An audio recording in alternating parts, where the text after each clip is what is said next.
Bueno, antes que nada, me gustaría dar la bienvenida a nuestros colegas de la FEPAC, la Federación Panamericana de Asociaciones de Consultoría. Tenemos varios representantes de países de la región que nos acompañan hoy y pues darles una muy cordial bienvenida. ¿Sí? Por supuesto, a los socios de la Cámara y a las empresas que están afiliadas con nosotros y en la región. Bueno, tenemos un panel que hemos diseñado de una manera diferente a lo que hemos visto hasta ahora. Va a ser una mesa de diálogo, realmente. No va a haber presentaciones de PowerPoint, vamos a platicar entre nosotros, vamos a tratar de hacerlo lo más práctico posible, ¿sí? Y pues tenemos el tiempo encima, como ustedes saben, pero de todas maneras nos vamos a consumir el tiempo que nos asignaron. Entonces, pues empezamos, ¿no? Voy a hacer bueno, tenemos tres muy distinguidos panelistas hoy, y lo que voy a hacer ahora es presentarlos de una manera muy sucinta. Sus semblanzas son muy extensas, pero voy a destacar quizás algunos puntos de los más interesantes. Está con nosotros Fernando Favela. Gracias, Fer. Él es arquitecto con más de 30 años de experiencia en planeación, evaluación técnica, financiera, análisis de riesgos, estructuración y gerenciamiento de proyectos de infraestructura turística, urbana y de transporte. Asimismo, el arquitecto Favela ha participado en la coordinación y gerenciamiento de grandes proyectos de infraestructura, incluyendo el tren suburbano de la zona metropolitana del Valle de México, el nuevo aeropuerto de la Ciudad de México, el famoso extinto aeropuerto de Texcoco, y el aeropuerto internacional de Palmerola en Honduras. También ha desarrollado más de 150 estudios, proyectos y programas urbanos, industriales, turísticos e inmobiliarios en México, Centroamérica y el Caribe. Algunos de ellos asociados a programas de financiamiento de infraestructura de entidades nacionales e internacionales como Fonadín, Banobras, Banco Mundial, el BID y pues las multinacionales que vimos hace un rato, ¿no? En el ámbito de la planeación urbana y regional, ha fungido como líder de proyecto para la elaboración y dirección de programas de ordenamiento territorial a nivel regional, subregional, estatal, zonas metropolitanas, etc. Actualmente es el director del proyecto para el Programa de Movilidad Urbana de Lima y el Callao en Perú. El maestro Favela se graduó con mención honorífica en arquitectura en la UNAM en 1987 y obtuvo su grado de maestro en planeación urbana del Instituto Tecnológico de Georgia en Atlanta en 1990. Es socio y director de operaciones de Felipe Ochoa y Asociados, FOA Consultores, desde 1998 y actualmente vicepresidente internacional y miembro de la Comisión Ejecutiva de la Cámara Nacional de Empresas de Consultoría de México, la CENEC, miembro del Colegio de Arquitectos y Sociedad de Arquitectos Mexicanos, CAM-SAM. Bienvenido, Fernando. Tenemos un verdadero experto en las áreas del panel.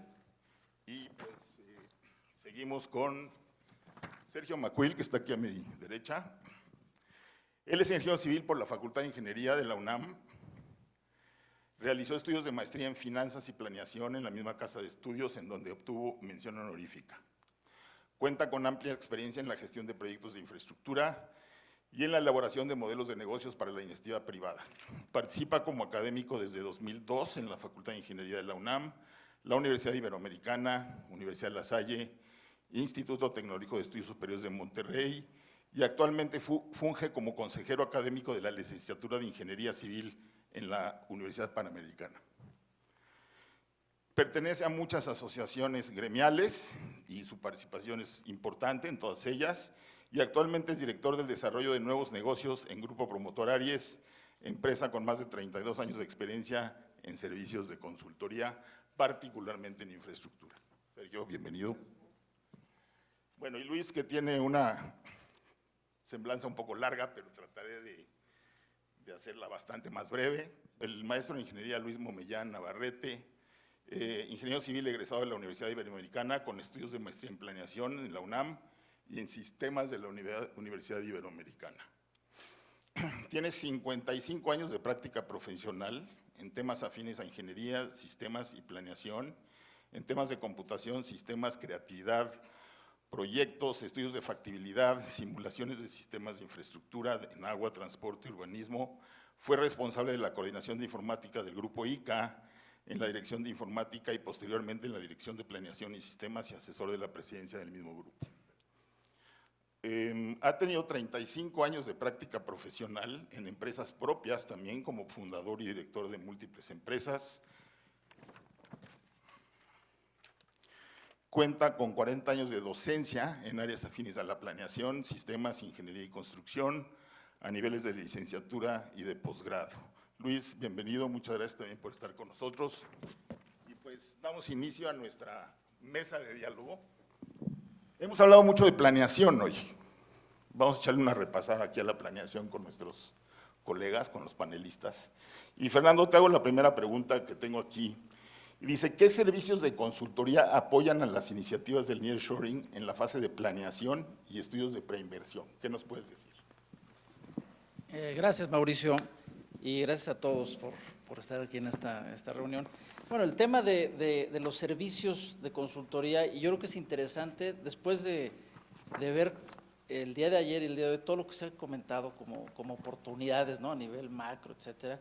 Aquí quisiera enfocar esta primera pregunta a una respuesta orientada mucho a nuestros socios de la Cámara, en términos ya para el aterrizaje, de qué servicios podemos realmente aterrizar en este sentido para oportunidades para nuestras empresas, ¿no? Yo lo dividiría quizá en tres partes, ¿no? Tres quizá secciones. El primero tiene que ver con la parte de la demanda, o sea, servicios para el cliente, aquellas empresas que se quieren relocalizar en nuestro país o necesitan este tipo de servicios. Y bueno, desde ahí, desde luego, tenemos muchísimas oportunidades de servicios a ofrecer, desde análisis del entorno socioeconómicos, estudios de ubicación industrial, muy importante, ¿no?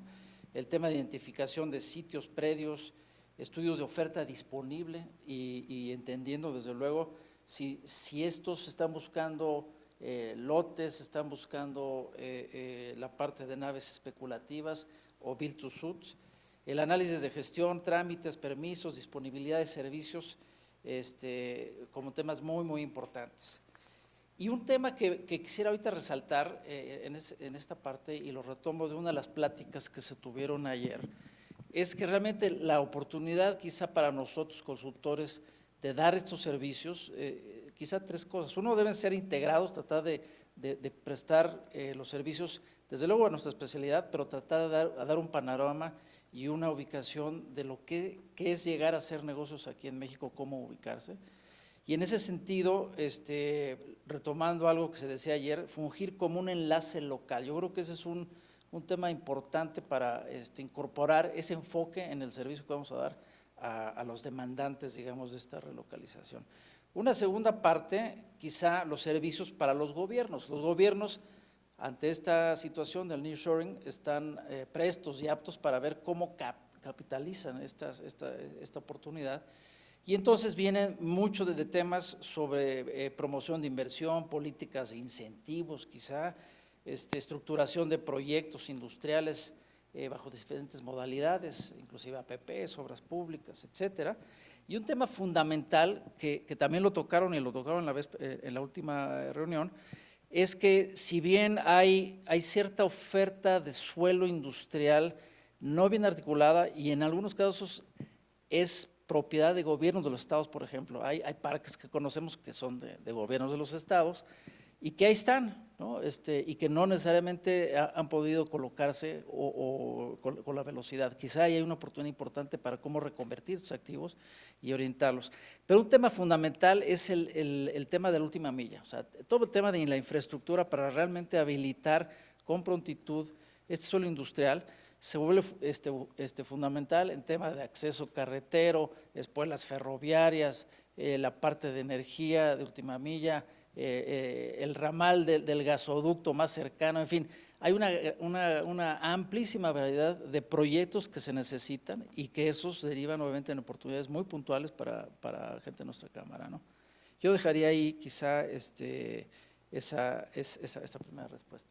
Destaco lo que mencionas y se mencionó en la primera plática de hoy en la mañana, del aspecto de la consultoría local, ¿no?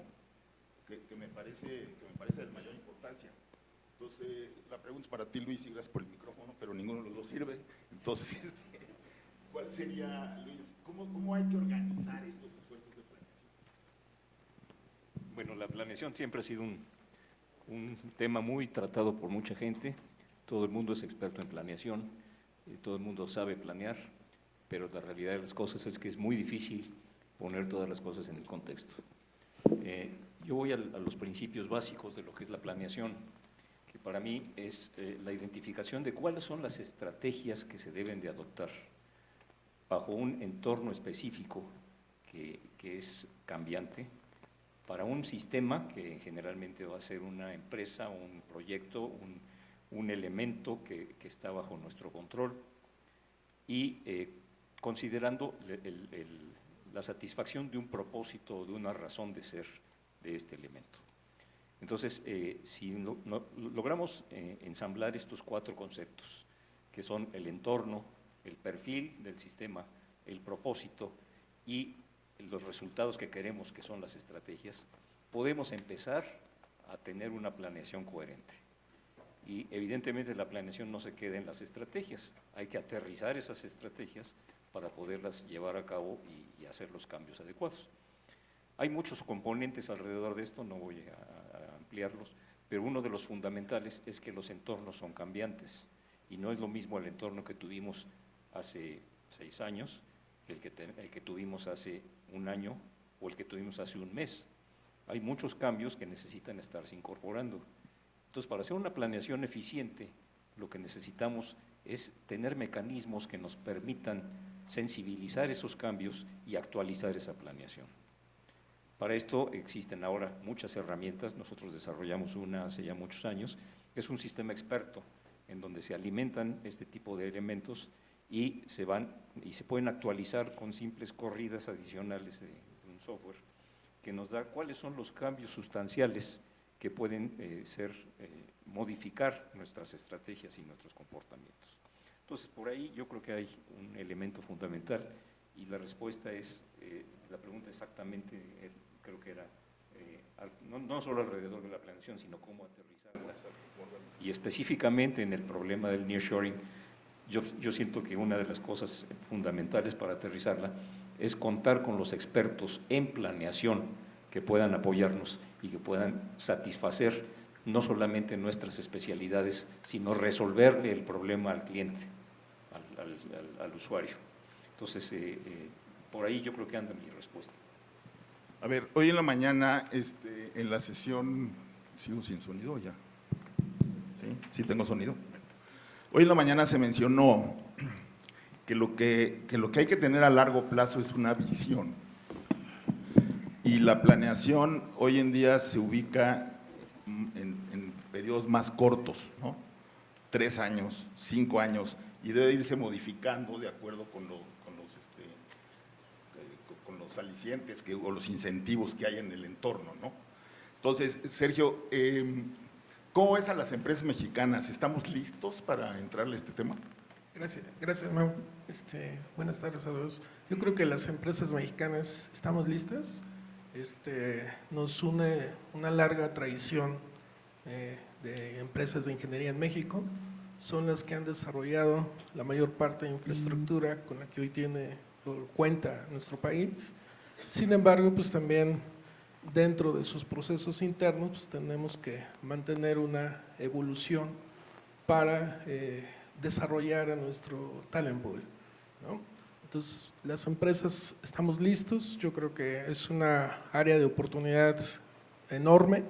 Sin embargo, hay que ver cómo se capitaliza, pero también cómo se une a una política pública que nos permita a todas las empresas mexicanas, sin participar en el desarrollo de todos estos proyectos, de toda esta planificación que acaban de comentar.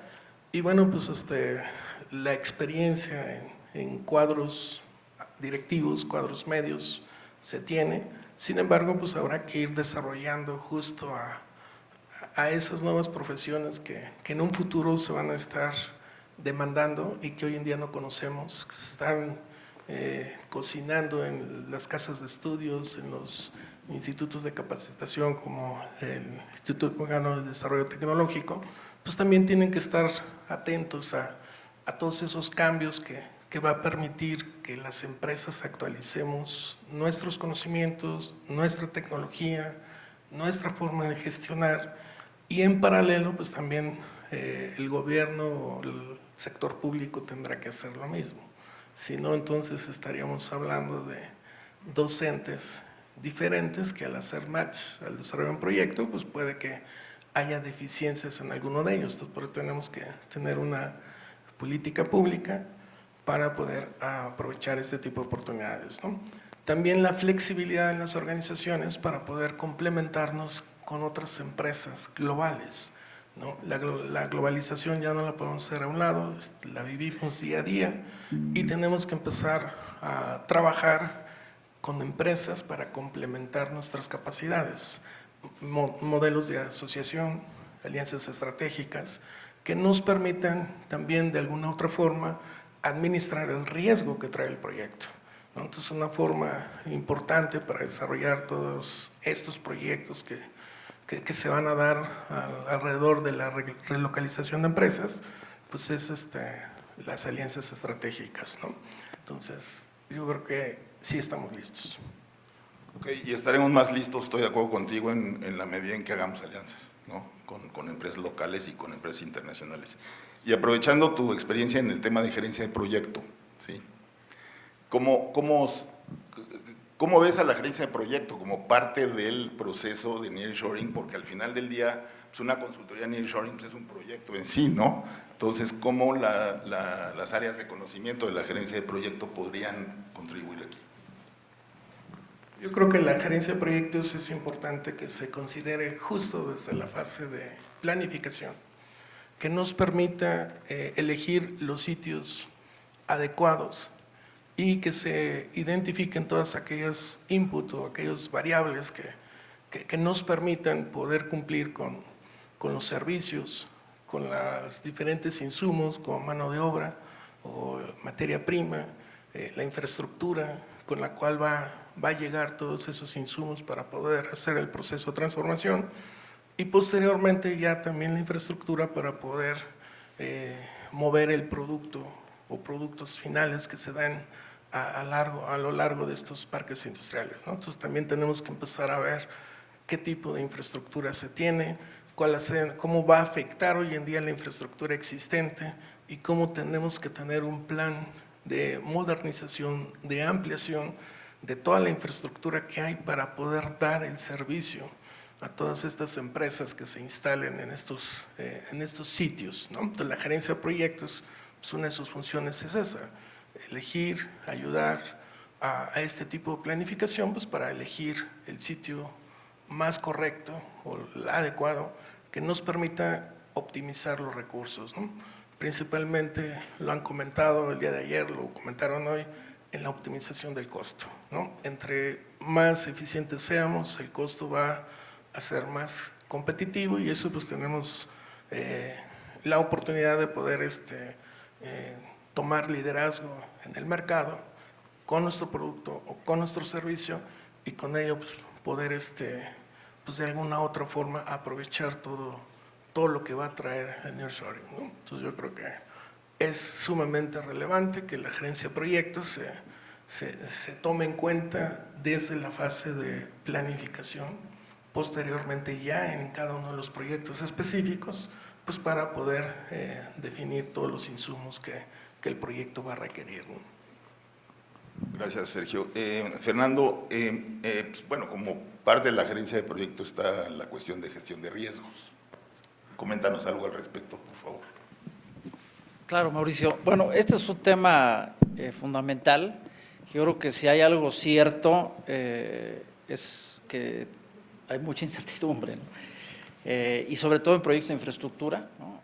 Crecientemente nos enfrentamos a muchos factores que hay que tomar y prever con anticipación para lograr los objetivos de desarrollar lo que se está pensando. En ese sentido, yo creo que para las empresas de consultoría es fundamental el abordar los proyectos con un enfoque de riesgos desde el inicio. Es decir, hay que cambiar un poco esa mentalidad y desde, como decía Sergio, desde el tema de la planeación, la estructuración, diseño, todas las fases conllevan riesgos, ¿no? En la medida que podamos hacer o incorporar esta disciplina de ver a los proyectos desde un enfoque de riesgos, ir previendo, ir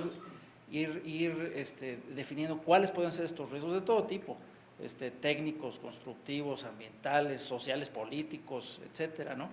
Desde etapas tempranas podemos ir definiendo, desde luego, ir identificando no nada más cuáles son los posibles riesgos, sus posibles impactos, ¿no? Su nivel de criticidad, y sobre todo las medidas anticipadamente para atender los riesgos, ya sea mitigarlos, ya sea aceptarlos, etcétera, toda la metodología que se tiene para esto. Entonces yo creo que eso es fundamental, que es una disciplina como parte de cómo abordamos la ejecución de proyectos. Y bueno, desde luego esto, hay muchísima literatura y hay muchísimos ya sistemas que nos permiten hacer o facilitar ese tipo de riesgos, desde luego en el contexto de la gestión de proyectos, con PMBOK, en fin, otras instancias, pero quizá llamar la atención a que, así como en muchos otros disciplinas, la sistematización de esto es muy importante, ¿no? Entonces, hay empresas que han incorporado no nada más este enfoque, sino también herramientas tecnológicas para poder llevar a cabo no nada más la identificación, elaboración, sino la gestión del riesgo a lo largo de la vida del proyecto. Y yo creo que esto nos abre también un panorama importante, porque en las medidas, digamos, de mitigación que se van observando, se desdoblan también muchas actividades que hay que hacer y hay que prever. Entre más rápido las podamos prever y anticipar, podremos lograr lo que finalmente el análisis de riesgo nos dice, o la gestión de riesgos, encontremos toda la parte de aquellos elementos para poder anticiparnos y permitir que el objetivo del proyecto se lleve a cabo, ¿no? Y desde luego también está la contraparte siempre pensamos en riesgos como algo negativo, algo que nos va a pasar, pero está también el tema de oportunidades, desde luego. Y eso también es importante incorporarlo en el análisis. Y de hecho el tema del nearshoring es un tema que no ahorita, digo, desde hace tiempo se ha venido señalando, sobre todo para ciertos proyectos o ciertas regiones o ciertas ubicaciones, como un tema fundamental para como aprovechar una oportunidad, ¿no? No, y es toda una especialidad, ¿no? Porque el simple hecho de identificar los riesgos, ¿no? Alrededor de un proyecto, pues es todo un... Y hay mecanismos para eso. Generalmente se utilizan las mesas redondas con expertos, porque no hay así una metodología que diga van a pasar estas cosas exactamente, ¿no? Cuando tienes eso, puedes más o menos planear la probabilidad de ocurrencia, el impacto que va a tener en costo, ¿no? El riesgo en el proyecto, y cuánto tengo que prever en mi presupuesto, porque eso me lo voy a gastar en prevención de riesgos, ¿no? La teoría de riesgos es fascinante, y perdón por el comentario, pero adelante. Es correcto, y quizá un último comentario. Grandes megaproyectos, proyectos muy importantes, o sea, no nada más tienen el enfoque de riesgos, sino tienen en la estructura organizacional, obviamente, gerentes de riesgos con toda una serie de temas para poder estar monitoreando esto de manera oportuna y adecuada, ¿no? Luis, entorno, alrededor de... Sí. Yo quisiera hacer un comentario de esto. Perdón. Creo que en el riesgo hay una componente adicional que es el punto de partida, y el riesgo es un producto del desconocimiento que tenemos. Cuando no tenemos información, entonces aparece el riesgo. Y si la información coincide con lo que estamos pensando, pues el riesgo se minimiza, pero en general siempre ha sido una falta de información. Con las herramientas actuales, lo que nos sobra es información. Tenemos acervos enormes de información que nos inundan todos los días en las redes y en todos lados, y el chiste está en discriminar qué tipo de esa información puede ser útil para manejar el riesgo. A ver, precisamente en ese sentido es donde yo te iba a hacer una siguiente pregunta, que es el entorno en el que se da el nearshoring, ¿no? O sea, ya hay riesgos y oportunidades, entonces, ¿qué nos puedes platicar del entorno? El entorno es uno de los elementos con más riesgo, precisamente, con más desconocimiento, ¿Por qué? Pues porque tenemos una serie de facetas y una serie de elementos en donde podemos clasificar el entorno con diferentes taxonomías o con diferentes formas de manejarlo. Por ejemplo, podemos clasificar los entornos geográficos y entonces entramos a las zonas estatales, a los problemas de transporte, a identificar zonas desérticas o bosques, etcétera, problemas de agua, problemas de energía, que están ligados a la configuración geográfica. Es un criterio. Otro criterio es el entorno está configurado por actores, que son actores políticos, actores sociales, actores ambientales o ecológicos, etcétera. Y eso nos da una entrada diferente al entorno. Entonces, cuando estamos hablando del entorno, tenemos que compaginar esos criterios, que ahorita dije 2, pero puede haber muchos, en donde el analizar un criterio no nos resuelve el que los demás criterios se resuelvan. Entonces necesitamos tener una visión global para poder plantear que los problemas no están simplemente colgados de una estructura formal física o mental clara, sino que tenemos impactos y efectos por todos lados. Entonces, no sé si por ahí anda la... Sí, no, y en la mañana también se mencionaba pues, el tema del Estado de Derecho, ¿no? Que es parte del entorno, yo creo, ¿no? También, ¿no? Sí, por supuesto, hay muchos elementos que están ahí. La tecnología es otro de los elementos fundamentales del entorno. La competencia es un elemento fundamental específicamente para el nearshoring, porque vamos a competir con alguien. Ahí vale la pena mencionar que China lleva 25 años de ser dominante, de hacer un crecimiento notable, porque China fue más barato que otros países. Sin embargo, después de 25 años, se aumentaron los sueldos lo suficientemente en China como para que dejen de ser atractivos como mano de obra barata. Y ahí es donde estamos entrando nosotros. El efecto de que estemos nosotros entrando a ese mecanismo, pues lo vemos en China. Dentro de 25 años, si todo va como se plantea, con crecimientos maravillosos, y pues el nivel de vida de la gente tiene que crecer forzosamente y vamos a ser más caros de lo que somos ahorita. Entonces, dentro de 25 años, muy probablemente vayamos a tener un cambio sustancial fuerte en la competitividad de México contra otros países.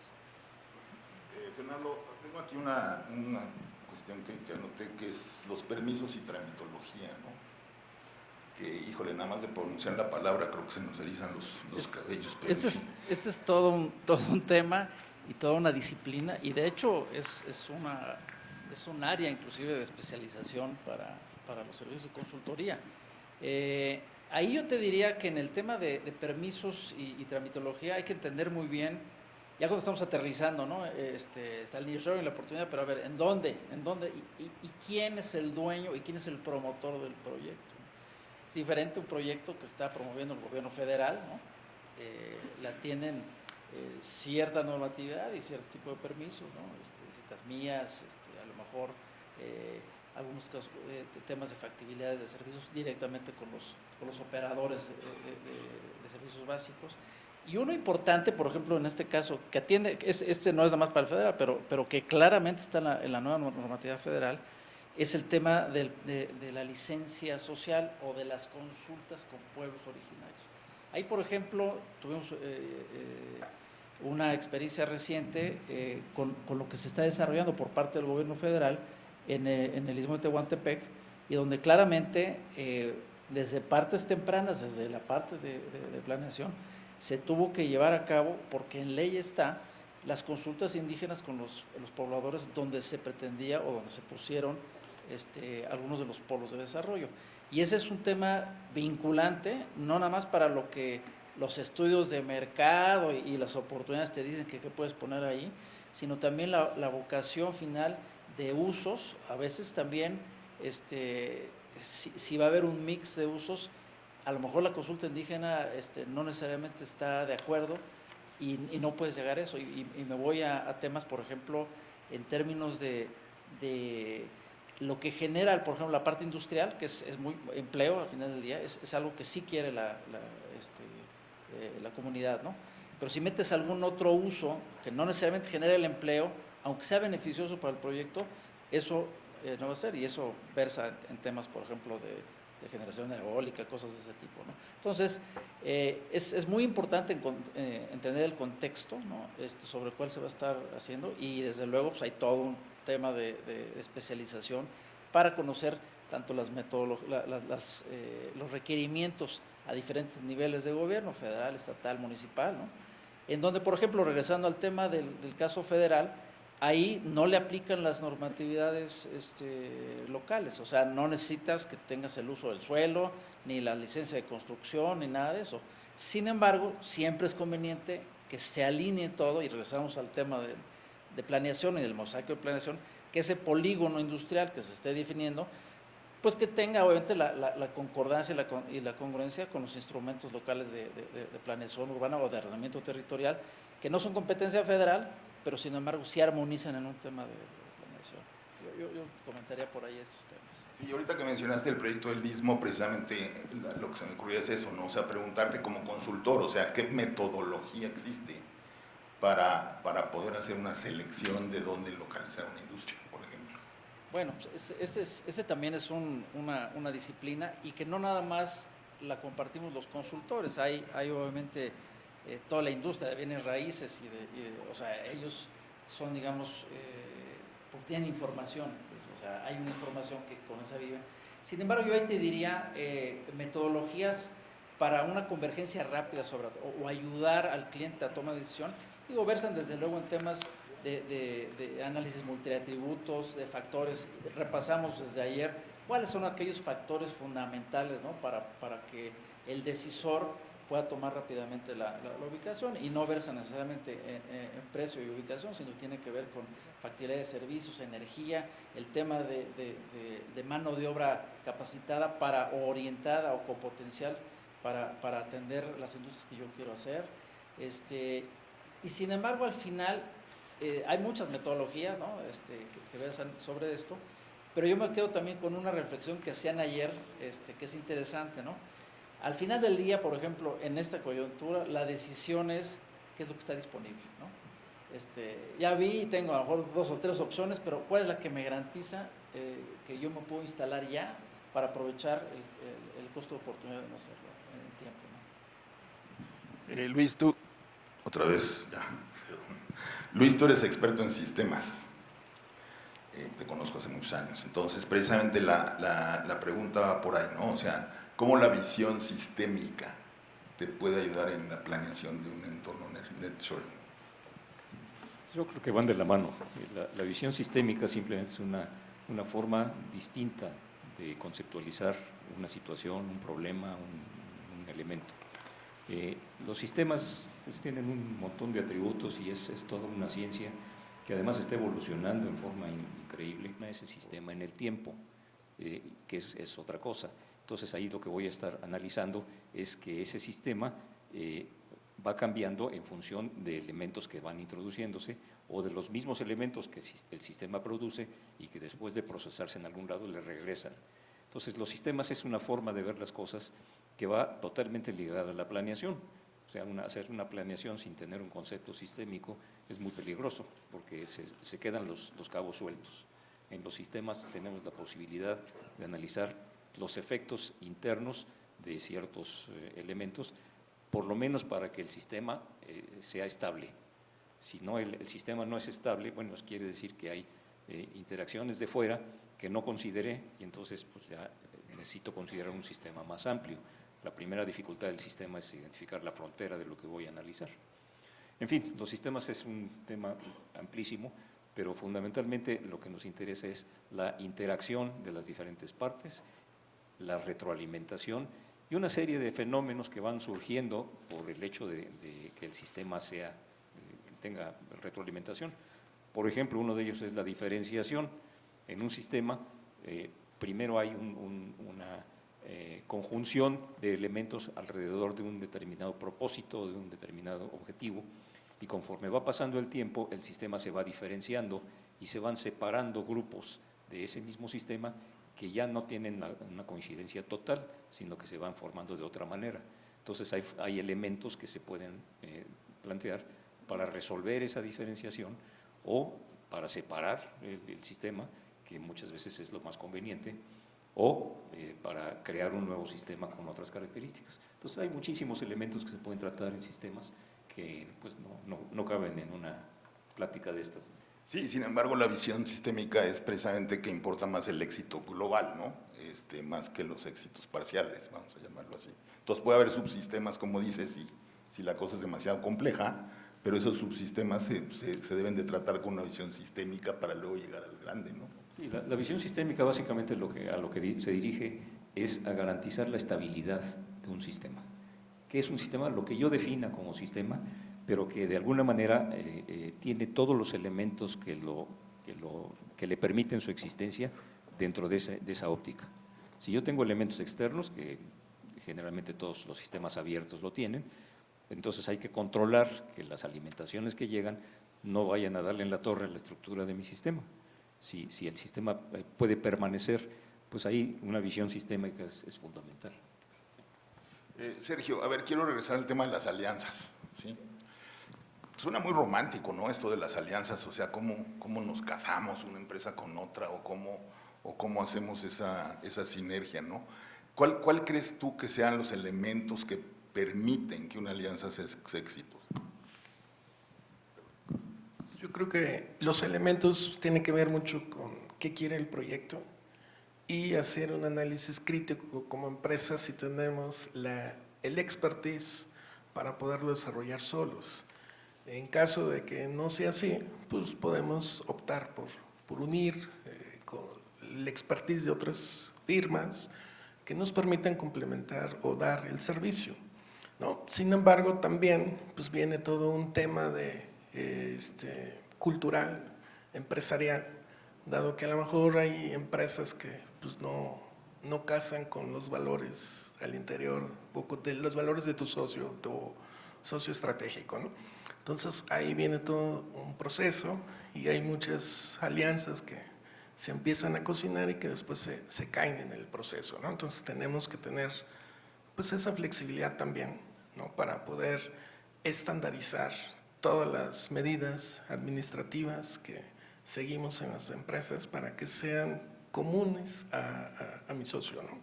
Pero si no, entonces estamos hablando de temas diferentes, ¿no? Desde la forma de cómo contratas al personal, desde la forma de cómo o en qué proyectos vas a participar, ¿sí? Y también la forma de las capacidades de liderar un proyecto, ¿no? También tiene que tener el tema de garantías corporativas y eso pues también a veces, aunque quisiéramos ir a un proyecto tan grande, pues a lo mejor estamos limitados porque no tenemos este tipo de garantías. Entonces ahí es donde sumamos con alguna otra empresa que sí lo pudiera tener, ¿no? Y ya entonces empezamos a cocinar este tipo de procesos, ¿no? Pero sí es complejo en la medida de que la empresa sea rígida en sus procesos. Entonces tenemos que empezar a ser más flexibles para poder rápidamente atender la necesidad de un cliente o de los clientes que nos pidan un servicio, ¿sí? Entonces yo creo que va por ahí el tema, ¿no? Sí, quizás un ejemplo de alianzas estratégicas, de alianzas importantes y exitosas son las acciones público-privadas, ¿no?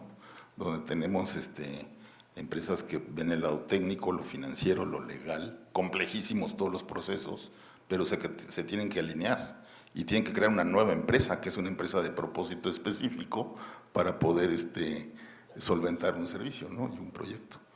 Fer, a ver, hay servicios nuevos, por ejemplo, en la parte industrial estamos escuchando los ecoparques. ¿Qué nos puedes comentar?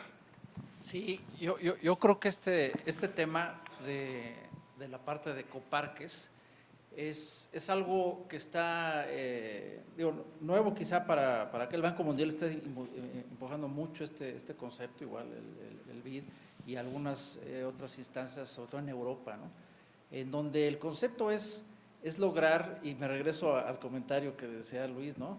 De crear un sistema productivo, pero sustentable, ambiental y socialmente, ¿no? En donde haya muchas sinergias y beneficios que se deriven, no nada más para la parte industrial como tal, sino a todo su entorno.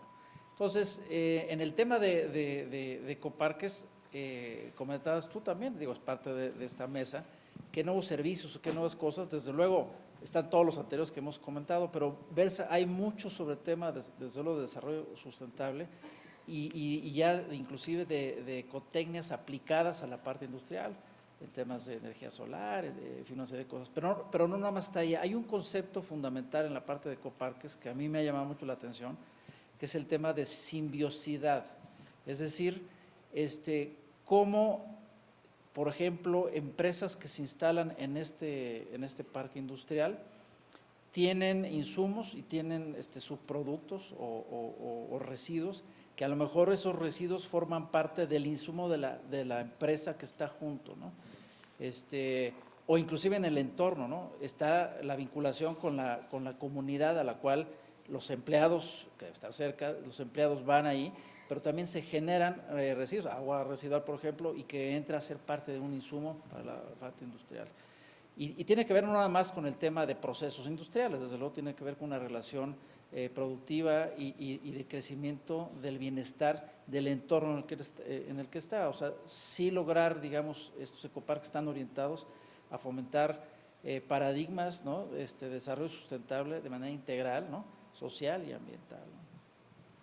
Muy bien, interesante. A ver, Luis, pues vamos a entrar en la tecnología, ¿no? Que ya ves que ni nos gusta.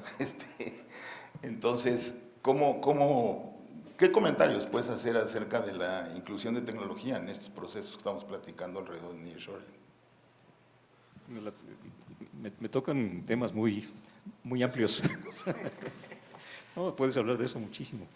Mira, las tecnologías yo creo que las tienes que ir identificando en función de un poco ligado con el comentario anterior de las asociaciones y de las alianzas. Lo fundamental es tener claro el propósito de la empresa. Si sabemos hacia dónde nos dirigimos y si sabemos, por ejemplo, en el caso de una alianza, a qué se dirige la contraparte, pues podemos identificar paralelismos y eso suaviza muchísimo la interacción. En el caso de la tecnología es lo mismo. Hay tecnologías avanzadísimas, que se puede hablar muchísimo de ellas, pero que a lo mejor no acoplan para las necesidades del nearshoring o de la característica propia de la empresa o de la consultoría que se está haciendo. Entonces es importante que la tecnología que se seleccione sea una tecnología que esté al alcance de los que la van a usar, que sea una tecnología en donde pueda yo tener gente que la maneje, que es una de las cosas graves en el nearshoring. Tenemos una mano de obra básica muy amplia, pero la mano de obra capacitada, y sobre todo en el ámbito tecnológico, es bastante escasa. Y necesitamos enfocarnos a eso como una dirección explícita. Tenemos que educar a la gente para que aprenda tecnologías.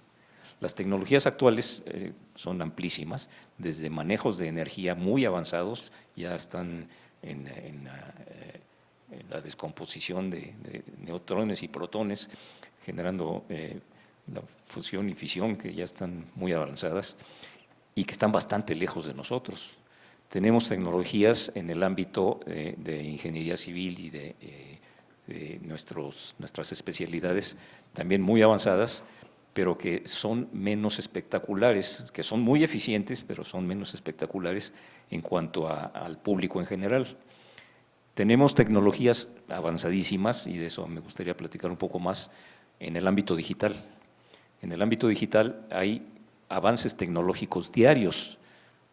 Ahorita, por ejemplo, se están creando servidores de altísimo rendimiento que van a sustituir a los servidores actuales que se están instalando.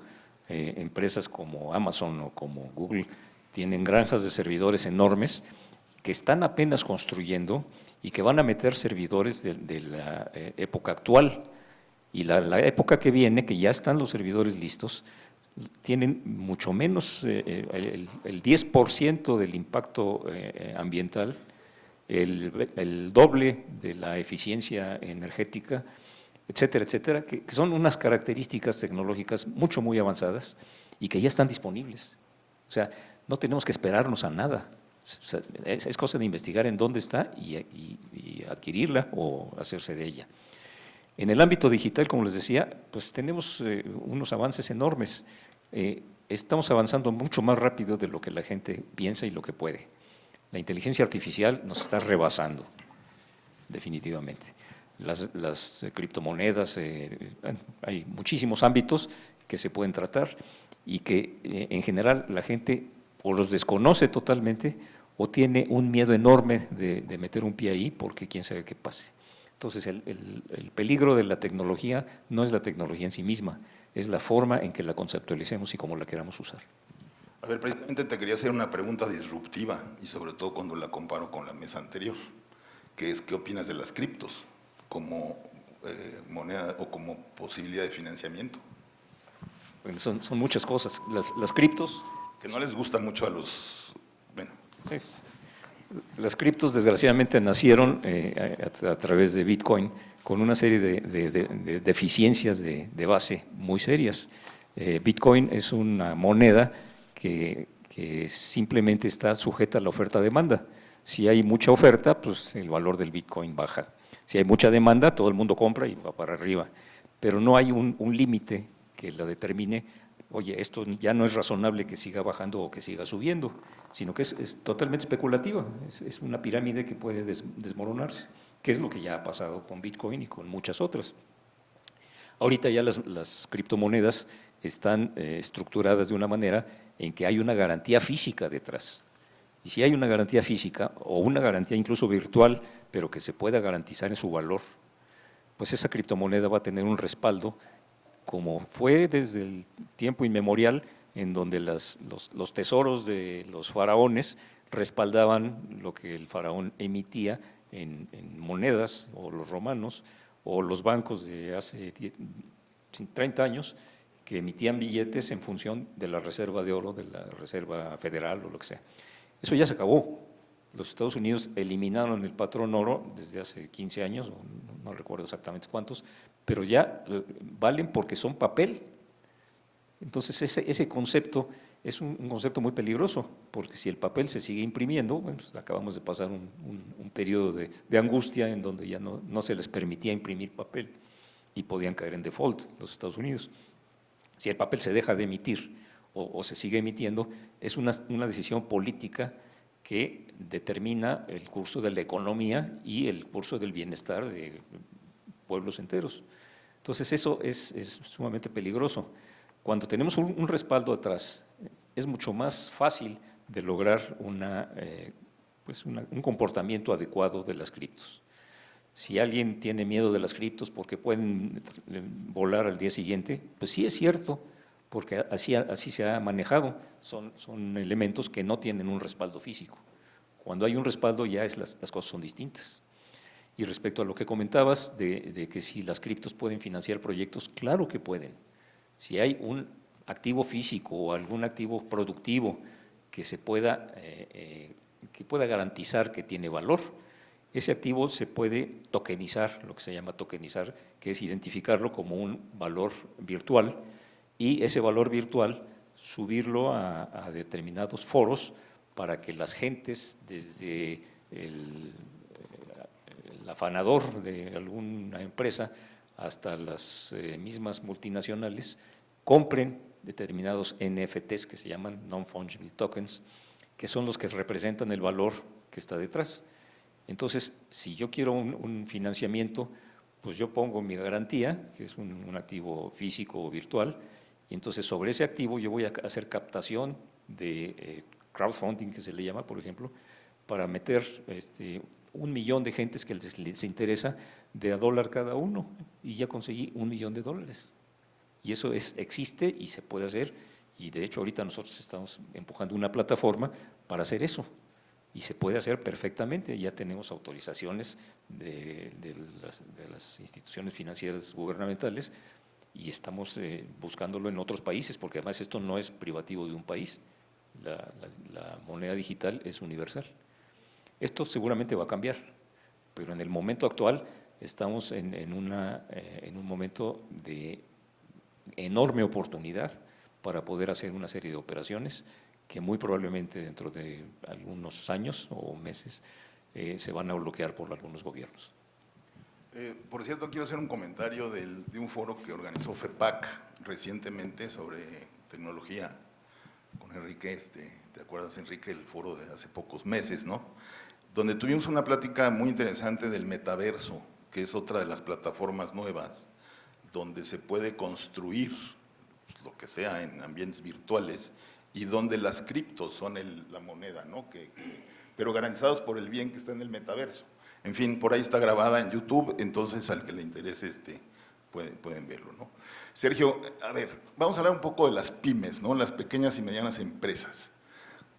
¿Cómo las ves a las pequeñas y medianas en términos del nearshoring o de alianzas, etcétera? Yo creo que hay una gran oportunidad, ¿no? Porque generalmente las empresas de consultoría son pymes. Sin duda, yo creo que la pyme o las pymes tienen una gran oportunidad para poder mantener un crecimiento en la prestación de este tipo de servicios ligados a esta estrategia de relocalización de sistemas productivos, ¿no? Entonces, las pymes también tienen que, como comenté, pues tienen que tener esa facilidad de adaptarse, pero también tienen que empezar a implementar lo que ayer se comentaba en gobierno corporativo, para poder dar el siguiente paso y meterse ya en un plan de expansión, de crecimiento que les permita aprovechar o capitalizar este tipo de proyectos que se dan con este fenómeno, ¿no? Entonces yo creo que es muy importante que las MIPYMES tengan esa flexibilidad para poder aprovechar este boom, ¿no? Vienen muchos proyectos en diferentes sectores, ya también lo comentaron, financiero, legal, planificación urbana, planes de desarrollo, o sea, todo lo que se tiene que hacer antes de decidir hacer un proyecto, pues ahí viene toda la consultoría. Y las MIPYMES o las pymes tienen que estar atentos o atentas a este tipo de proyectos, ¿no? Para poder detonar, ¿no? Pero también crecer ordenadamente, porque si crecemos y este boom de mediano o de largo plazo se cae o cambia el entorno que comentaba el panel anterior, los entornos que te están influenciando, pues entonces viene ya ahora un decrecimiento, una disminución de la empresa, entonces habrá que ver cómo administras el crecimiento de la organización, por supuesto ligado a lo que acaban de comentar, el tema tecnológico, que de alguna u otra forma te permite optimizar todos estos servicios, ¿no? La especialización, las nuevas metodologías en la administración de contratos, las plataformas para el control de costos, ¿no? Y toda la información que se va a ir generando alrededor de esto para generar pues, tu Big Data de análisis de datos y nos permitan tomar decisiones más rápidas y asesorar con mayor eficiencia a todos nuestros clientes, ¿no? Entonces yo creo que es sumamente importante. También nos da la oportunidad de empezar a asociarnos con empresas extranjeras, ¿no? Digo, hay muy buenas mexicanas, pero también las extranjeras ya están presentes y bueno, pues nos están comiendo parte del mercado, ¿no? Entonces yo creo que hay que empezar a reaccionar rápidamente para poder contener o aprovechar ese tipo de proyectos que se vienen, ¿no? Bueno, ya para terminar y entrar exactamente en el tiempo asignado, Fernando, ¿cómo puede la Cámara acercar a las empresas oportunidades? Bueno, yo creo que es muy importante esa pregunta. Yo creo que aquí, en este tema, y yo celebro mucho que el motivo de esta reunión, de esta convención en la que estamos, se enfoca a la oportunidad del nearshoring como tal. En la Cámara como de consultoría hay diferentes áreas de especialidad y siempre se busca un vínculo, ¿no? En temas de infraestructura, con la SCT, de infraestructura, la parte de Conagua, el Seguro Social. Yo creo que en esta coyuntura sería muy interesante platicarlo ahí en Comisión Ejecutiva, el que se pudiera hacer un énfasis, que de hecho se está haciendo por varios lados, pero para poder aterrizar la parte de la oportunidad específica en desarrollo industrial o relocalización industrial en México. Y aquí me voy a referir al primer comentario, a la primera pregunta que me hiciste. Bueno, pues ¿con quién o cómo lo buscamos, ¿no? Entonces, quizá yéndonos por un lado al tema de la demanda, los que se quieren relocalizar, yo creo que el vínculo de la CENEC con las instancias tanto de los países donde salen estas oportunidades, como en México las que las reciben, Secretarías de Relaciones Exteriores o la Secretaría de Economía, tienen listas muy amplias de todas las iniciativas, de todos los interesados que quieren relocalizarse. Entonces, quizá un vínculo, un acercamiento con ellos, porque esa es una fuente de demanda de gente que está buscando las cosas. Dos, lo que platicamos a nivel de gobiernos, por ejemplo, que quieren atraer, ¿no? Quieren promover sus cosas, quizás secretarías de Economía de los gobiernos de los estados, ¿no? Que también están ávidos de decir, bueno, ¿cómo le hacemos para poder fortalecer sus elementos para poder atraer? Y el tercero, desde luego, que es la parte de los promotores o los que desarrollan el parque o la oferta, ¿no? Quizá ahí, particularmente con AMPIP, con la Asociación Mexicana de Parques Industriales, yo creo que sería interesante hacer alguna vinculación, y esto conjuntado en una, no sé si sea coyuntural o a lo mejor debe ser permanente, en un grupo que esté enfocado al tema de desarrollo industrial como tal, para que la Cámara pueda prestar servicios que son, ya vimos, amplísimos, y las oportunidades son muy grandes, ¿no? Bueno, con esto culminamos y pues tenemos 2-3 minutos si alguien quisiera hacer algún comentario o alguna pregunta.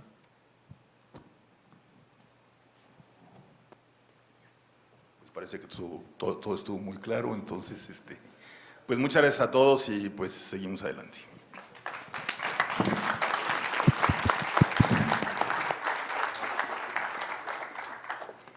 Muchísimas gracias.